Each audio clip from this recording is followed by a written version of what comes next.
it's Monday. And here we go, another week with Curt and Monday. Day after the Super Bowl, Curt and Jen in the morning. Yes, as you said, the podcast. Thank you for being here. We know that you're probably possibly hungover, but certainly had a busy day yesterday. Am I? Yeah. I always wake up feeling hungover, regardless. But you're not really, though. No, I zero alcohol yesterday. I had a few sips of Pat's Old Fashioned, and that's it. Well, I did, but I was not true to my word because I said that I wasn't even going to watch it. I was so bored with the idea of the Super Bowl, the people in the Super Bowl, I wasn't going to even watch it. But I did, and what a Super Bowl it ended up being. Geez, it was like wildly unexpected. Seriously, crazy outcome. We're going to hit a lot of Super Bowl stuff today on the big show. Also, there may be, you don't know some of these things about, well, egg-related crimes are up. I didn't know that we'd ever be using the words egg-related crimes, but there's a story on that. Also, if you're a fan of the Country Music Awards, the CMT Awards, some news about that as well. And a happy story about some donkeys. Local PNW story. And finally, your question of the day for over the weekend was, how do you impress your Valentine on Valentine's Day? So there's still a little time left. When is it? It's Friday? It's on Friday. So be thinking about what you might want to do for your loved one. Perhaps we'll have some suggestions you've never thought of. So it could be an informative show. Here we go. All right. So we're talking about the Super Bowl because it is like the big topic of conversation pretty much everywhere. Right. I mean, even if you don't like it, I wasn't going to watch it either, Curt, and I ended up watching mostly all of it. I probably tuned in. Well, for some reason, I had it. I was watching the pre-game, and it said Super Bowl starts in an hour and 5 minutes or whatever, like at 4 o'clock. It's like I thought it started at 3:30. Anyway, so I honestly I sat out probably the first quarter, and then tuned in, and the score was stupid. It was like already almost. I think it was when I tuned in, I think it was 14-0. Oh well, so the Eagles were up 7-0 after the first quarter. They were up 24-0 after the half. Mm-hmm. And then 34-0 seconds remaining in the third quarter when finally Patrick Mahomes, the quarterback for the Chiefs, started making some plays, but it was like a little too late. I mean, he kept getting sacked. I felt bad for the guy. Like, I don't even really care about these two teams, but Patrick Mahomes is pretty, he's a pretty epic quarterback. So when I saw him failing as much as he was, I felt so bad for him. You know what? If he had blockers in front of him that were keeping, I mean, the Eagles just dominated. They in Kansas City had no response. It's like, what do we do? I don't know. Try to block them, and yeah. So it was pretty lopsided. The final 40, Eagles 40, Chiefs 22, and it was unusual to see. Mahomes was pressured so much. He was. Throwing passes that were a little bit off, a little bit lower, or whatever, but I think it was because he was being rushed so much, and people were saying, "Why are you passing poorly?" It's like, well, I am hiked the ball, and I've got 1.3 seconds to get rid of it, give or take. You know, it was so crazy. it was a crazy game. It was a dominant game for the old Eagles. The Eagles even did the Gatorade shower. At the end of the game, they poured Gatorade on the coach. There were still 3 minutes left in the game. They're like, we're just going to do this now. And if you placed a side bet on what color it was going to be, because they kept saying it was going to be purple. We think it's going to be purple. Nope, it was that yellow, green, regular OG Gatorade color. The OG Gatorade color. I would agree. Isn't that the OG Gatorade color, don't you think? Yeah. Okay, I do too. Yeah. So I guess on the grand scale, it wasn't much of a game because it was so lopsided. But remember, the Seahawks playing the Broncos in the Super Bowl was also super lopsided. And we, as Seahawk fans, we were loving it. People were like, this was a boring Super Bowl. I was like, no, it wasn't. I thought it was awesome. So, yeah. Jalen Hurts was the MVP. He is the quarterback for the other team. He has great teeth, by the way. His smile, 100%. I don't know if there was a prop bet on who has the best teeth, but if there was, maybe. Well, Jalen has great teeth. All right. What are some of the other standout moments? Well, Taylor Swift got booed when she was on the big screen. Yeah, I don't know how much of that was. I know her reaction. You could tell that she's like, "What's going on? Why am I being booed?" I think it might have been because, well, she represented one of the teams that was there, and the crowd was pretty much equally dispersed with fans from Kansas City and Philadelphia. So I have a feeling it was the Eagles fans booing. I don't know what else it Well, and was. also maybe because Travis Kelce was not showing up in the game at all either. Like, Yeah, he was kind of a non-factor as well. So it was a strange thing to see Kansas City struggling so much and Mahomes throwing interceptions and fumbling. It says here it was arguably the worst game of his NFL career. oh, Mahomes had never been down by 34 points before. that makes me so sad. Can I tell you that I was a little like I wasn't sure about how I would feel about Tom Brady being the Hmm. commentator for the game. I liked it. Did you? I mean, I really liked his perspective that he brought to the commentary, and I was surprised that I liked it. At first, I wasn't so sure, and I'm like, okay, Tom Brady, way to show up. I think he's knowledgeable. I mean, I wondered about that too because I'd heard people complain about him in the past about his when he was doing the play-by-play or whatever the case may be. I think it's because he doesn't have a lot of like a spark. I mean, he's very matter of fact, and yes, he's very knowledgeable about the game, but I think it comes off as just being kind of dry, in my opinion. I mean, Oh, I don't think he did a bad job, but a lot of people are like he's terrible, you know. So I did not think it was terrible at all. I didn't think he was so bad, and I like that he could bring in all that personal experience from playing in so many freaking Super Bowls as a quarterback, Yeah, he's got a especially. little bit of experience in that end, I guess, as far as that goes. Well, let's get to the important stuff from the game, which is, of course, the commercials, Yeah, which we had seen a lot of them in advance, we had. but they did not disappoint. I would say that there were more what I would just call just flat out kind of weird commercials this Oh, year. yeah, there were some weird ones. And the price tag, by the way, if you wanted a 30-second ad in the Super Bowl, was $8 million this year. Oh, Last year it was there was inflated quite a bit because last year it was 7 million. oh, okay. Well, you know, inflation and eggs. Maybe it has something to do with the egg prices. Maybe. So a few of the brighter moments as far as the Super Bowl spots go. Did you like the one with the Coors Light case of the Mondays with the sloths? I mean, we had seen that one before, and I actually told Pat, I'm like, my boyfriend Pat, I'm like, Pat, watch this. He's like, you've already seen this commercial. I'm like, we've seen a lot of them. Kurt and I watched a Mhm. lot of them this past week, but I'm like, watch this sloth one. It's funny. I'm actually kind of a fan of sloths. In fact, 2 years ago, I had believe it or not, the calendar was sloths of the year, and every month was a different sloth. I don't know. They're sloths. They're cool. Okay, so yes, You liked the one. I liked the Coors Light case of the Mondays sloth commercial, and I loved one of my favorites, and I laughed out loud was the who's the guy with the flying eyebrows? Which one was that? The actor Eugene Levy, who's famous for his big bushy eyebrows, he bit into a Little Caesar's Crazy Puff, and it was so delicious that his eyebrows flew off and started flying all over the place. It was funny where his eyebrows flew to. And then we had a Pringles ad with a bunch of mustachioed men, Adam, like James Harden, Nick Offerman, Chiefs coach Andy Reid. Yeah. Apparently, if you're out of Pringles, just so you know, wherever you are, you can blow into an empty Pringles can, and a bunch of mustaches will go get Pringles cans full of Pringles and bring them to you. Oh, okay. That was only saw that one out of the corner of my eye. You Okay. okay, the seal one was weird where seal became an actual seal, his They head. superimposed his face on a seal. Yeah, that was bizarre. Are we the only ones that think that is so weird? No, I don't think so. I think that there's a lot of people that universally like that was, That was for a uh, Mountain Dew commercial. This I liked, and you were not so impressed with it. Meg Ryan and Billy Crystal were at a restaurant, however many years later. How many years has it been? well, they were in the Cat's Deli to reenact their scene from When Harry Met Sally, you know, where Meg Ryan's like, yeah, I can fake it. You'd never even know. You know, we all know the scene. So So, she's but this faking it time, again, and it's it's because of the mayonnaise that's on the sandwich. yeah. And then the little guest star appearance at the end was Sydney Sweeney, who's like, you know, I'll have what she's having. I thought it was cute. I loved it. I think my take on it was I don't think it was bad. I think it took. I don't know. It seemed like I think it was a 60-second spot, I believe. And so it was pretty much the whole scene redone. And I was like, okay, yeah, I don't know. It was a clever idea, I think. Good for But Hellman's, which is Best Foods here, mayonnaise. what about that? I said it was for Hellman's, which is Right.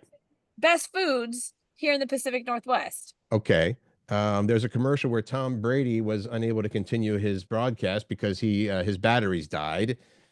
I That didn't was know he kind of ran funny. on batteries. That was kind of funny. There was a Harrison Ford spot that I think we both liked. It was basically a 2-minute short film for Jeep, No, I and missed that one, Curt. I got to go back and watch that one. I didn't yeah, see it. it was I was like, wow, they got Harrison Ford to do something. He's notoriously a little bit cranky, so that was a good one. Glenn Powell, who you remember the actor? I mean, I guess most famously from Top Gun Maverick. Did a spot for Ram Trucks where it was their own spin on Goldilocks. I So if you're thought that interested was in seeing, weird.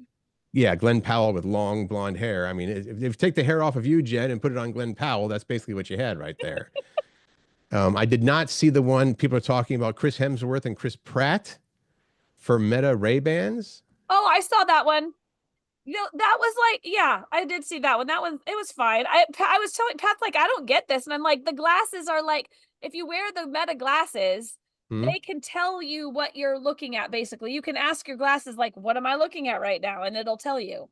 Oh, that's pretty interesting. I Yeah. didn't know.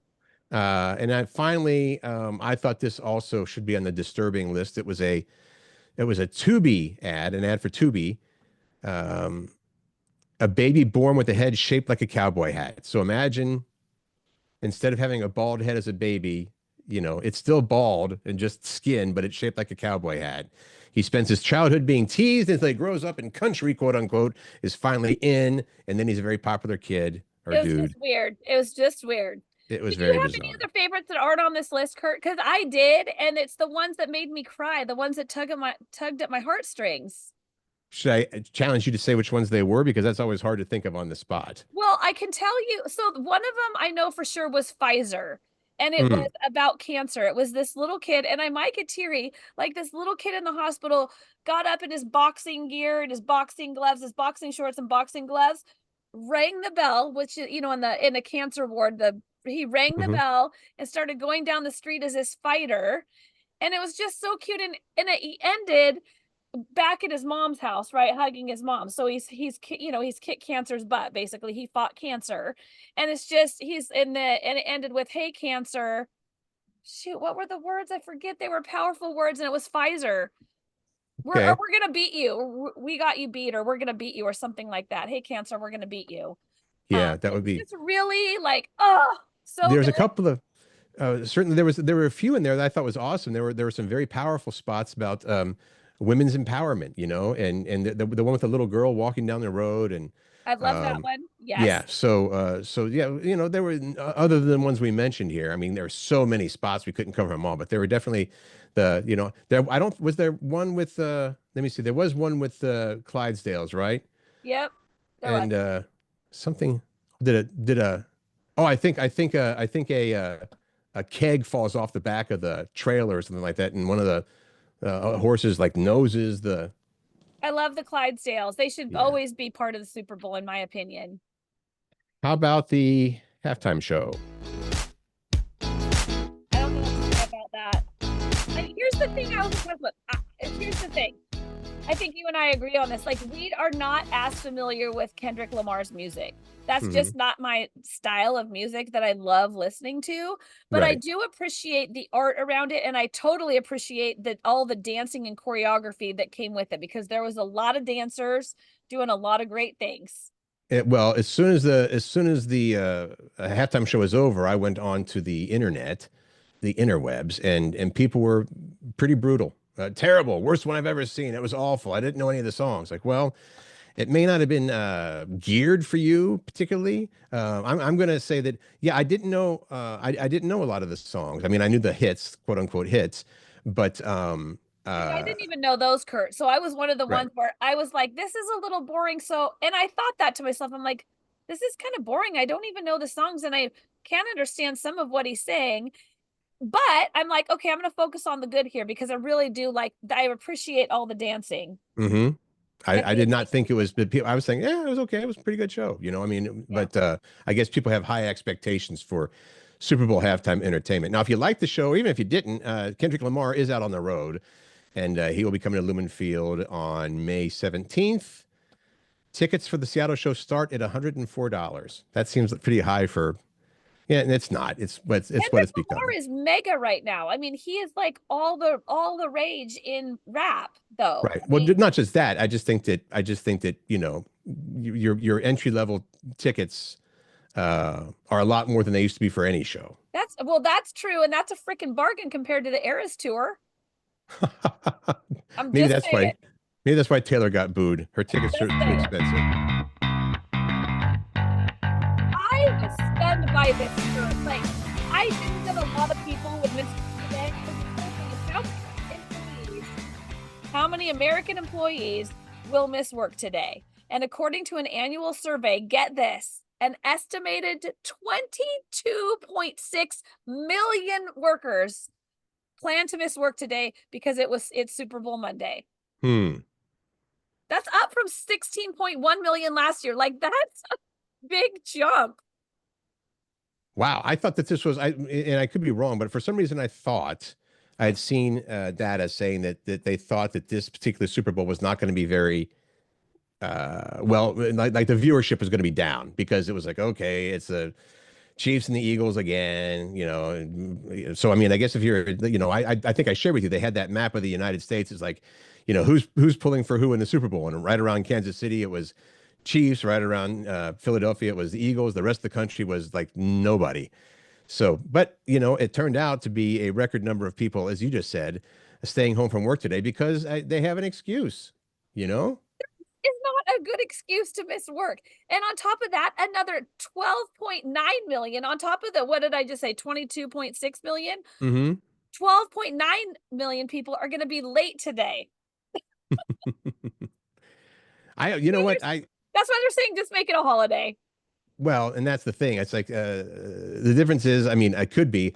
I always liked my job. I never wanted to miss work because I enjoyed what I did. But I would think if you had a job that you didn't care for too much, you would find any reason, any excuse, like, you know what, I can't come in today because it's the day after the Super Bowl.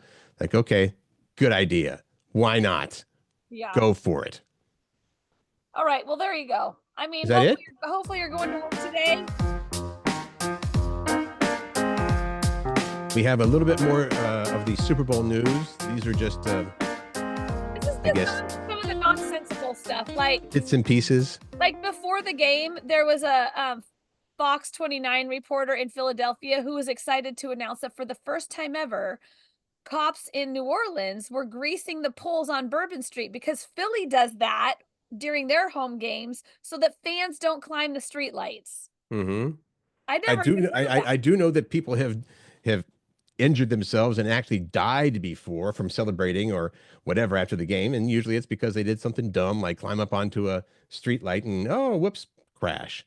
So that's what they did. They greased them up, and that it works to keep squirrels off of your out of your bird feeder, right? You grease Yeah. up the post and they can't get there. So it also works on humans apparently. I was gonna go with Barstool Sports.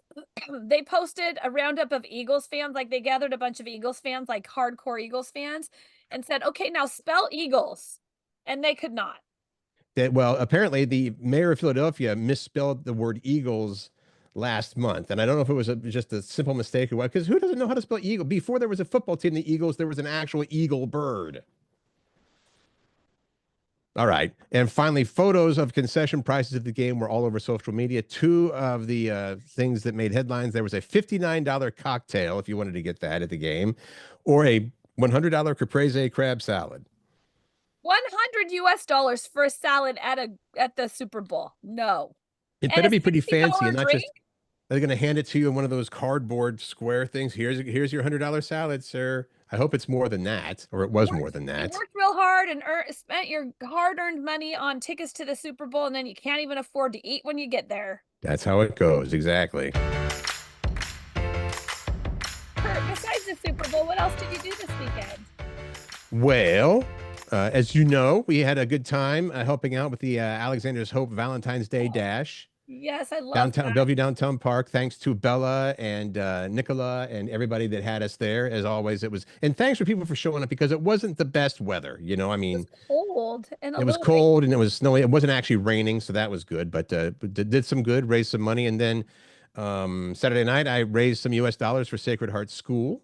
A lot of US We had dollars. a fundraiser there. Well, yeah, About Well, it's because of your hosting ability. So if you want to, if you need someone to host your if you nonprofit, want to if you want to raise $800,000, call me. That would be, I think that's pretty far-fetched. But that was a good night. And then for some reason Dana said, well, I'll get to that in a second. I want to hear what you did for your weekend. my weekend was after we did the Alexander's Hope Valentine's Dash.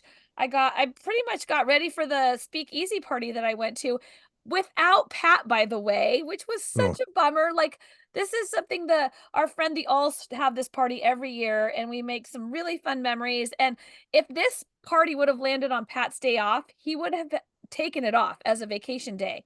But but it it turns out he turns got out called in to be a Murphy, firefighter. yeah, Murphy showed up. Murphy's Law showed up, and they mandatoried him to work because someone else called in sick for that day and no one took overtime. So then they go to mandatorying people. And that's only happened one other time in his 30-year career, I think, almost 30-year career. And of And course, of course, it wasn't the speakeasy party night. he was real mad, real, What's real this thing mad. about your dishwasher, though? I don't have a dishwasher. I haven't had one for over a week now. And we rent our house. Jackie and I rent the house. And they're like, you know what? We were gonna get one, but it went off sale. So now we're gonna wait for it to go on sale and then we'll get you one. We're hoping for President's Day there'll be a sale on it. I'm like, no, that is Yeah, I don't think is a landlord or whatever, you can say, okay, just wait till it goes on sale again. It's like, nope, guess what? It's broken. Fix it now or get us a new and one. they haven't yet. And they haven't. Hmm. All I'm saying is it's a real pain in the ass to wash Okay. all the dishes. Keep us updated on that. I will. The other thing that Dana and I did was yesterday, Sunday, we decided, sort of tongue in cheek, like, you know what? We need to get some things from Costco. And who's going to go to Costco on Super Bowl Sunday? It's going to be dead. What time did you go? 1 o'clock in the afternoon. That's like the big rush before. Okay, we got to get all our shopping done before the Super Bowl starts. Like, you should go during the Super Bowl. Well, you didn't let me finish because I was going to say we were mistaken.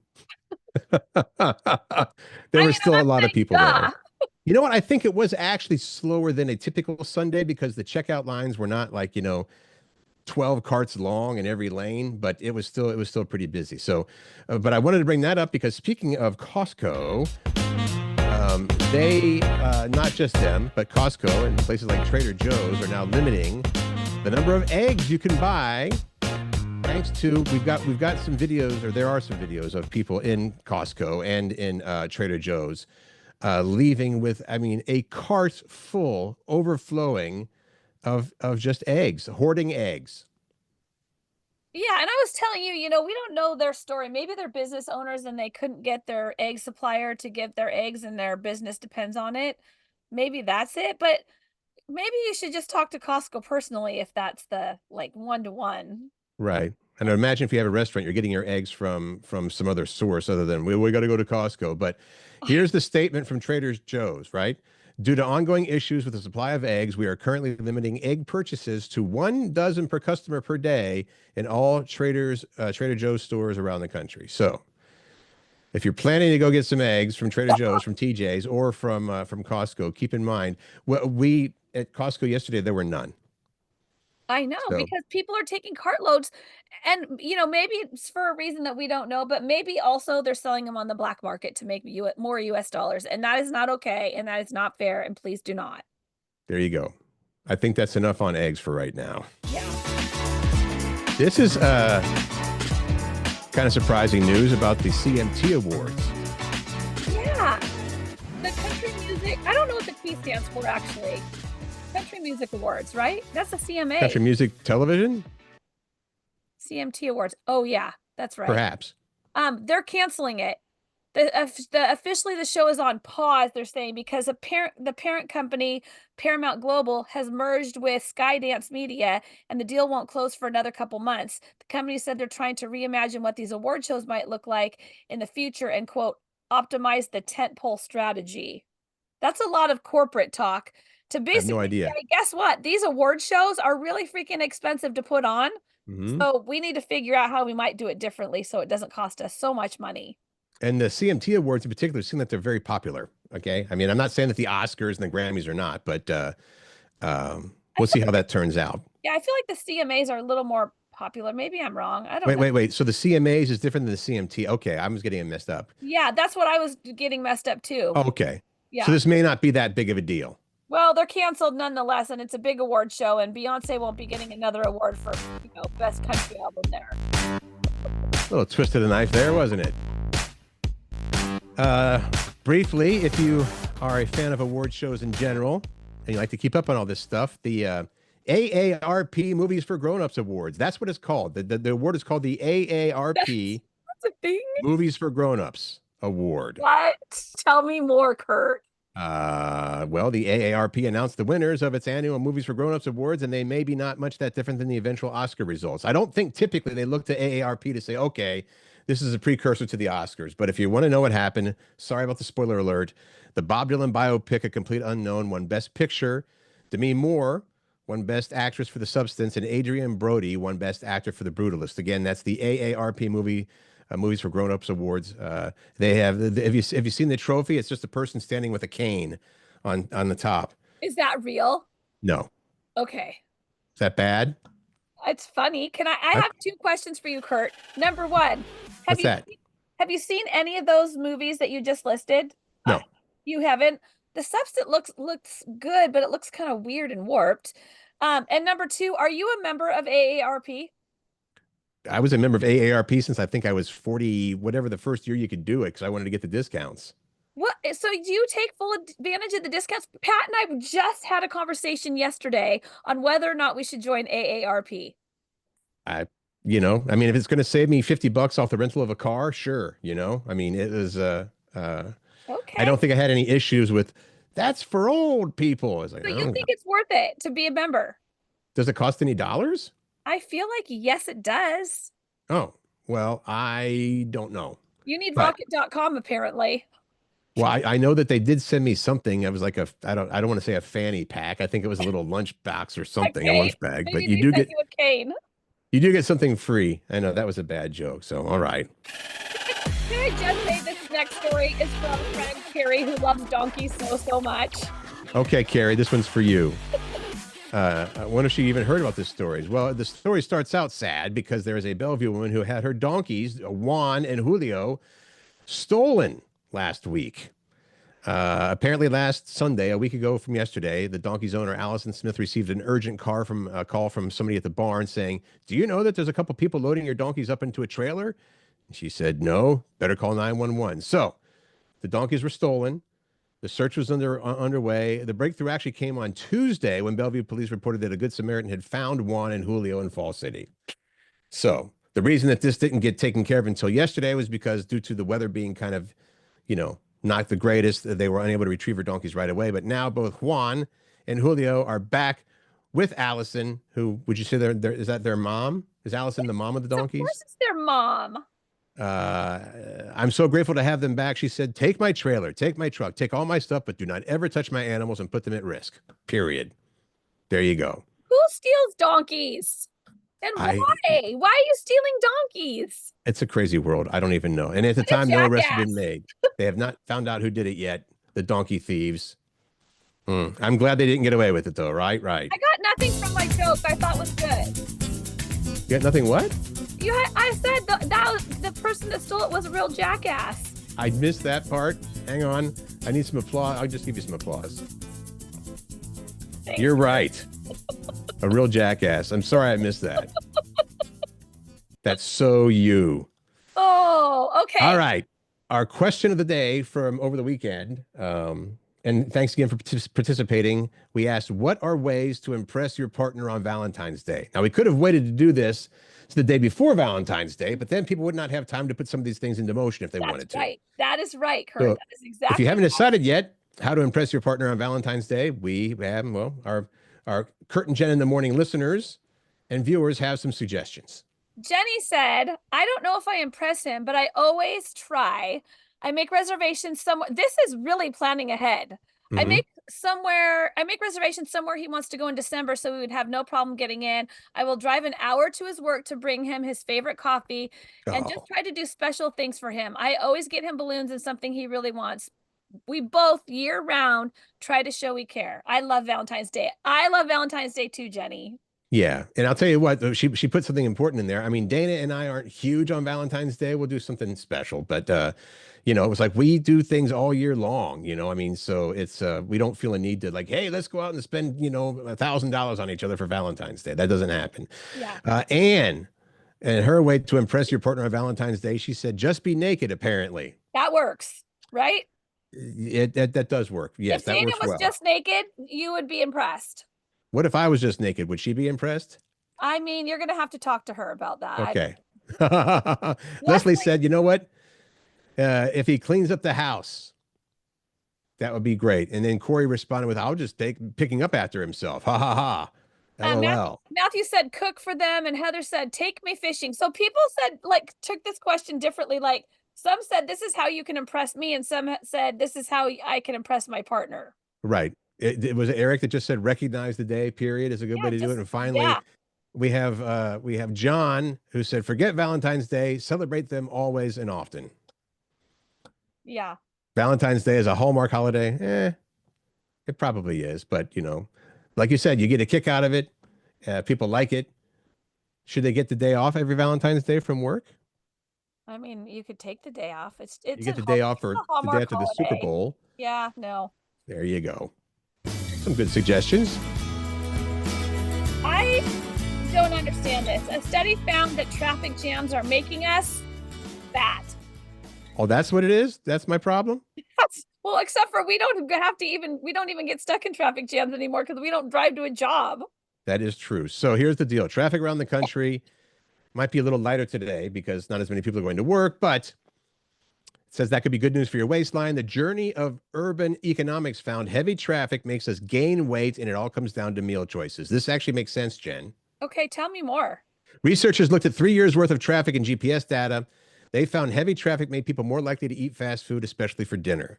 I'm going to point to yesterday. We weren't stuck in traffic, or Saturday. We're driving back from the Alexander's Hope, and Jen's like, I'm hungry. Let's go get a pastry. Which we did not do, but that's how it works, right? Right. Well, I just knew that there was a really delicious bakery close to where we were. That's all. Okay. So people were less likely to swing by the grocery store when traffic was bad. So, I guess, and I think I'm guilty as well. You know what? I'm hungry. Right there's the drive-through. That's where I'm going. Well, yeah. And the last thing you want to do after sitting in a long commute is try to cook after that. And so, yeah, I get that. I get it. All right. What are we doing, Curt? Are we going to go to this really quick, or are we going to our question?